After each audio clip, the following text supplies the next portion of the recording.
Bonjour Justine Triet, c'est un plaisir de vous accueillir. Anatomie d'une chute, Palme d'Or du Festival de Cannes. Quelle aventure qu'une récompense pareille, Justine. Ben oui, c'est inespéré, on ne peut pas imaginer un truc pareil. J'ai encore du mal à le réaliser. Oui, c'est vrai. Et tout ce qui est arrivé après, on en parlera encore après, mais tout ça, cette aventure. Un jour, lors d'une avant-première, vous avez dit au public un film, on va dire quand même assez tragique, une aventure très drôle qui m'arrive après. Oui, très ironique finalement, parce que oui, il y a une espèce de reflet du film en fait dans la réalité, quoi. C'est-à-dire que le film montre une espèce de personnage qui à la fois qui vit un enfer personnel mais qui est aussi commenté par l'extérieur, et là c'est un peu ce que moi j'ai vécu, un bonheur personnel mais extrêmement commenté. En tout cas mon discours a été extrêmement commenté. Oui, commenté. On en reparlera peut-être après. Je voudrais qu'on dise quand même un mot de ce film. Comment on peut dire ce film, parce que c'est une immersion dans la psychologie de personnages, c'est un thriller judiciaire, mais c'est bien au-delà de ça. Oui, je pense que c'est vraiment un film de procès. J'ai voulu refaire un film de procès, mais un procès où je vais voir le moindre détail, où je m'intéresse autant à la chute de Score, parce qu'il s'agit de quelqu'un qui tombe de son chalet familial, mais autant de la chute physique qu'à la chute de ce couple. C'est-à-dire que c'est vraiment un film qui prend le prétexte de cette chute pour aller disséquer un couple au sein d'un tribunal. Donc, oui, voilà. Oui, et alors effectivement, il y a cette chute du deuxième étage dans cette maison entourée de neige, avec un enfant qui a des difficultés visuelles. Deuxième ou troisième étage, on ne le sait pas. Oui, sinon... oui. Et l'anatomie de cette chute, ça va être évidemment le sens du procès. Mais derrière ça, il y a un personnage, Sandra Hüller est absolument incroyable, votre actrice. Oui, c'est vrai que Sandra, on s'était rencontrés sur Sibylle, mon précédent film, et j'ai eu un vrai coup de cœur pour elle. J'ai écrit pour elle. Donc ça a été vraiment plus d'1 an d'écriture en pensant à elle, en espérant qu'elle allait accepter. Et c'est vrai que Sandra, elle amène, je pense, une opacité, quelque chose de très complexe. C'est quelqu'un qui est à la fois, moi je trouve, très humain, très, très émouvante. Et en même temps, elle a une forme de froideur. On ne sait pas qui elle est. Le film s'emploie à essayer de comprendre pendant 2h30 qui est cette personne, qui est ce personnage, qu'est-ce qu'elle a dans le cerveau, quoi. Oui, alors, suicide, accident ou crime. Regardez le film Événement de Justine Triet. Tu m'as dit que t'avais entendu tes parents, maman, t'es sortie de la maison, c'est ça? En fait, j'entendais pas vraiment les mots, j'avais que des bouts de voix, mais ça faisait... Oui, mais non, si t'avais pas les mots, du coup, tu peux pas savoir si c'était une dispute ou pas. Enfin, je sais ce que j'ai entendu. So, as you know, the autopsy report is inconclusive about the cause of death. Stop. I did not kill him. That's not the point. Il parle de tromperie. I was honest about it. Mais vous l'avez pas été l'année de sa mort avec cette fille avec qui vous l'avez trompé, pourquoi? Il y a quand même quelque chose d'un peu étrange dans cette situation. Vous admettez qu'il était jaloux? No, I don't know. No. Allez, écoutez-vous, on a l'impression que vous l'avez trompé continuellement. Quand il commence à se reprocher des trucs, moi je préfère m'en aller. Tu peux pas me dire qui était le plus énervé des deux? Non. Est-ce que vous pouvez nous dire à quoi il fait référence quand il parle du pillage de son œuvre? That's not true. Vous aviez déjà frappé votre mari? Non. Non, jamais. C'est bien ce qui s'est passé.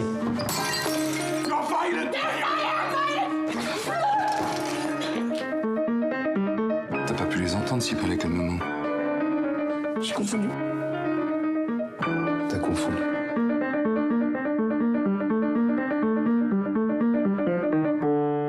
I'm innocent, you know that, right? Je voulais qu'on voit la bande-annonce en entier, Justine Triet, pour qu'on comprenne bien, que le spectateur comprenne bien dans quoi on s'embarque. Le cauchemar que va être la vie de cette femme, oui, va être quand même très très mal menée là pendant le film. Oui. Alors il est question de la vue d'œuvre, il est question de son, il est question de sentiments, de sensations, et de tout ça. C'est une espèce de puzzle qui nous fait rechercher une vérité. Oui, on manque. C'est un film qui est construit sur le manque, c'est-à-dire qu'en fait, on ne sait pas tout de ces gens, de ce qu'ils ont vécu. On a quelques éléments, quelques preuves, dont un enregistrement sonore qui sera diffusé au moment du procès, mais on manque de beaucoup de choses. Donc c'est vrai qu'on a des flashs, des petites choses en fait de leur vie. Mais qu'est-ce que c'est que de vivre ensemble? Qu'est-ce que c'est qu'un couple en fait?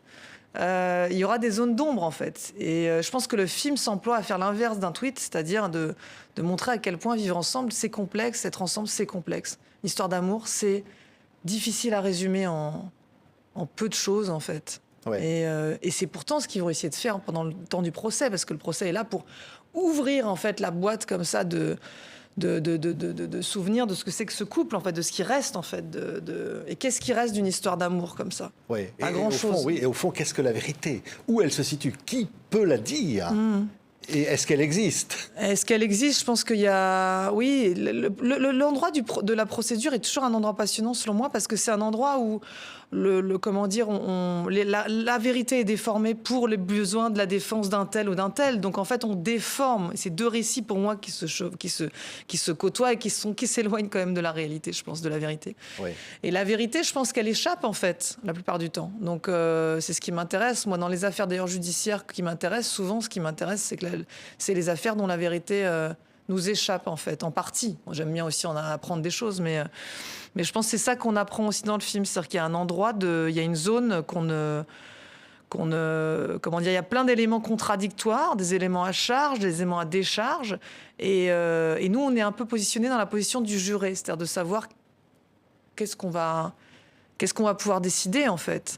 Oui, c'est fascinant parce qu'il y a évidemment il y a les avocats. Swan Arlo est extraordinaire. Il y a des personnages et puis il y a le public aussi est un personnage et le spectateur du film. Vous le placez dans la salle d'audience. Tout à fait. Il est presque lui-même un personnage. Complètement.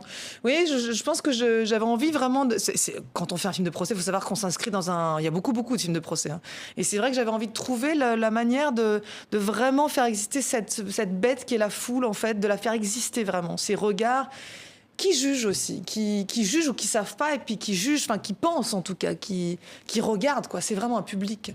Et ce public existe, et je voulais vraiment qu'il soit là en amorce, à la fois visible, mais aussi en amorce. Et dans ce public, il y a cet enfant. L'enfant, c'est l'enfant de l'accusé qui est un des personnages principaux du film.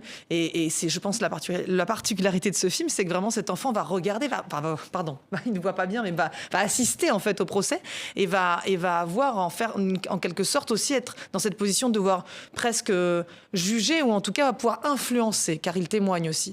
Et donc je pense que c'est la particularité aussi du film, c'est que cet enfant a un pouvoir en fait dans ce film. Il va pouvoir aider ou pas sa mère. Ce qui est incroyable, c'est qu'aussi j'allais presque dire le spectacle de l'intime, parce que là l'intime est étalé et l'intime aussi est profondément cinématographique. Mais vous le montrez, Justine Triet, à travers des éléments comme ça, des sensations, une espèce de puzzle du cerveau humain, de ce qui peut se passer dans les sentiments. Complètement. Et puis c'est extrêmement violent en fait ce qui se passe, c'est-à-dire d'assister au déballage de la vie de ses parents dans le moindre détail, dans les choses les plus intimes et les plus dégueulasses des fois. C'est-à-dire qu'on assiste quand même à des choses assez... il y a la violence. La violence. Donc c'est, je pense, le pire qui puisse arriver à un enfant. C'est ce qui se passe à ce petit enfant. C'est-à-dire de se retrouver comme ça, à assister à vraiment la dissection de la vie de ses parents et dans ce qu'elle n'a pas de plus reluisante.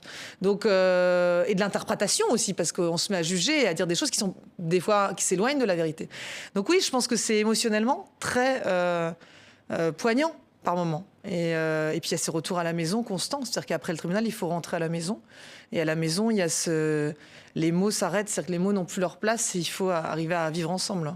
Oui, ce film vous scotche jusqu'à la dernière seconde, Justine Triet. Palme d'Or, je le disais, au Festival de Cannes. C'était très différent du film précédent pour lequel on s'était vu déjà à Cannes, avec Virginie Efira, Sibylle. Et là, vous êtes dans un genre de cinéma, finalement, qui est absolument incroyable. Parce que là, en fait, on se dit qu'avec le cinéma, on peut aller à des choses, dans des éléments troublants à l'intérieur de l'être humain.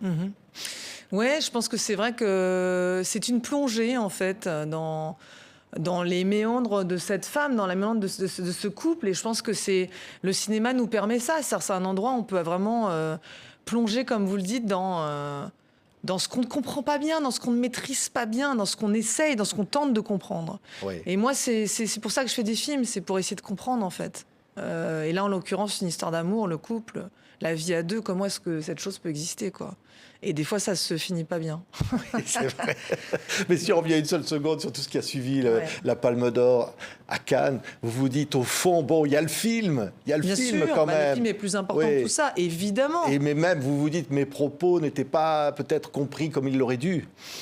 Alors, non, ça, je pense pas ça, parce que je pense que j'ai été quand même tellement... J'ai reçu tellement de messages, j'ai reçu plus de 3000 messages, je pense, de soutien. Et je pense que oui, une partie de l'opinion, je pense, et en particulier la ministre de la Culture, effectivement, a tout de suite retweeté quelque chose après mon discours et a un peu influé comme ça et un peu déformé mes propos. Mais c'est vrai que, hormis elle, je pense qu'il y a eu quand même un soutien assez extraordinaire. C'est-à-dire qu'à la fois l'ARP, le SPI, la SRF, beaucoup d'associations vraiment très importantes, des 3/4 de mon métier, de mon milieu, si vous voulez, ont vraiment soutenu mes propos. Donc je pense qu'au final, ce qu'il en reste, c'est quand même un soutien assez fort de la parole que j'ai eue et de ce soutien. Rappelons que cette parole était surtout un soutien et comment dire, le fait juste d'encourager, de protéger cet endroit qu'est le cinéma d'auteur. Et c'était surtout ça. Et je pense que Cannes est quand même le lieu où la parole peut être libre et heureusement qu'on peut être solidaire, en fait, des gens qui font ce métier. Enfin, si je l'étais pas, ce serait bien triste quand même. Donc je pense que non, au final, je pense que je suis très heureuse en fait de ce qui s'est produit, et surtout quelques semaines après, parce que j'ai encore des gens qui me disent merci très régulièrement. C'était pas comme vos détracteurs l'ont dit, une parole pour vous. C'était pas pour défendre vous. On a dit oui, mais Justine Triet, son film a bénéficié de financement, etc. Voilà les arguments qu'on vous a lancés. Mais si vous voulez, moi, monter mon film, oui, c'est... Enfin, je veux dire, ça fait 20 ans que je suis dans ce milieu et regardez d'où je viens. C'est-à-dire, je démarre avec des films qui sont faits avec quasiment aucun argent, qui font très peu d'entrées. Après, chez Victoria, qui fait énormément d'entrées. Mon parcours est fait justement d'échecs, de succès. Et j'ai commencé par faire des films qui ne faisaient pas d'entrée. C'est pour ça que je parlais. Mon discours était fait pour les gens qui démarrent dans ce milieu, qui démarrent dans cette activité. Donc, si vous voulez, c'était évidemment pas pour moi, c'était pour ceux qui arrivent, et je l'ai très bien dit. Donc, mes propos ont été déformés parce que je pense qu'on ne voulait pas entendre vraiment ce que je voulais dire. C'était assez clair, mais je pense que c'était... peut-être que ça a dérangé un endroit, mais j'assume parfaitement ce que j'ai dit, évidemment. Et la solidarité, pour moi, c'est une chose... Enfin, j'espère que voilà, c'est quelque chose de très important en ce moment, je pense, dans la période qu'on vit. Donc, je suis excessivement honorée de ce prix. Je suis très, très heureuse de ce prix. Et je voulais avoir cette parole aussi pour ceux qui arrivent. Voilà. Oui, et puis de dire aussi, voilà, une femme réalisatrice récompensée. Ça, c'était quand même très important aussi. Très heureuse, évidemment d'arriver après Juliette Ducournau et évidemment Jane Campion. C'est un honneur pour moi. C'est tellement joyeux. C'est quelque chose, c'est un encouragement merveilleux. C'est le plus bel encouragement que je puisse avoir pour continuer à faire ce métier. Et on sait que ce métier est fait de montagnes russes constantes. Donc je suis très, très, très heureuse et très touchée aussi pour toute l'équipe, pour mes producteurs. Il ne faut pas oublier que c'est un métier qu'on fait en équipe. Vraiment, je ne suis pas seule, je suis très, très entourée. Donc voilà, je suis très, très heureuse, évidemment. Oui, et le public aussi. Je vais vous le dire, ceux qui ont vu le film. Et voilà, maintenant, il y a le film. Merci. Ce film, je le dis, il est absolument incroyable. L'anatomie d'une chute, Justine Triet, très grande cinéaste, que j'ai en face de moi pour lui dire bravo. Palme d'or du Festival de Cannes. Merci beaucoup, Justine. Merci.